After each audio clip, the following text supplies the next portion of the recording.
freedom from the threat of terrorism or war. That's exciting to me.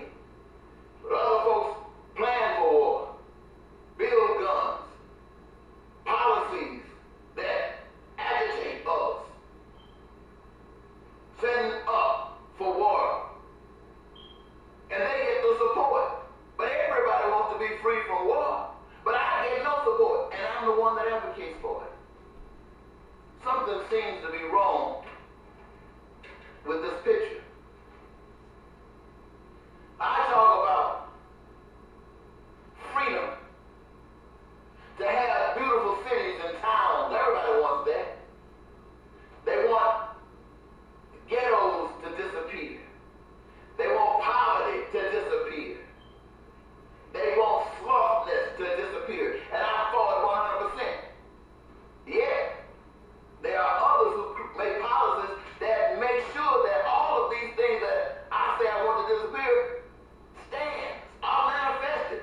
And the people say they don't want it, yet those policies get support. And I don't. Something seems to be wrong with that. You watch television, you hear your political people on either side or in between talking about this and that, for which I reference here. And they all advocate conservatism, liberalism, greenshness, constitution, all of these things they advocate, and none of those things would meet the needs of all of the people. All of the things that all of the people say they want. None of the things that they offer.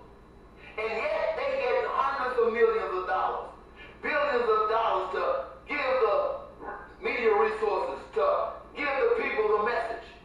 All of these divisive messages. Choose from who you want to be your devil today. But I speak of it as you in your heart say you want it.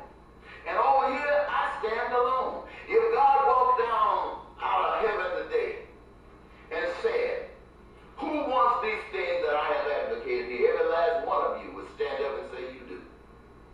He would ask, where did your vote go? How many votes came over here when I gave a man a heart to speak these things to you? How many votes are on that side?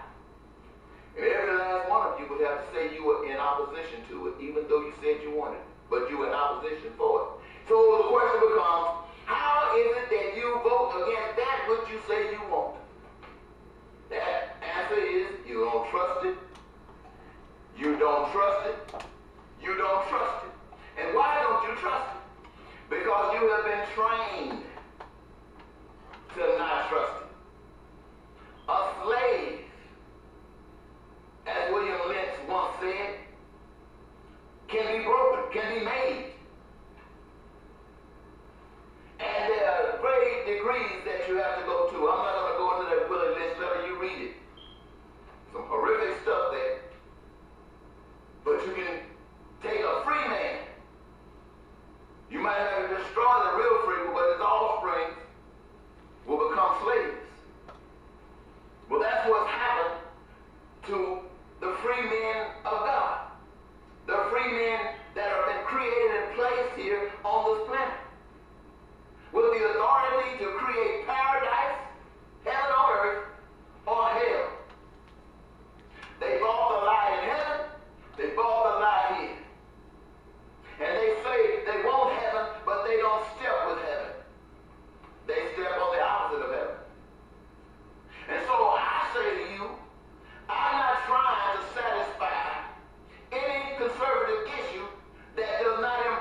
Until next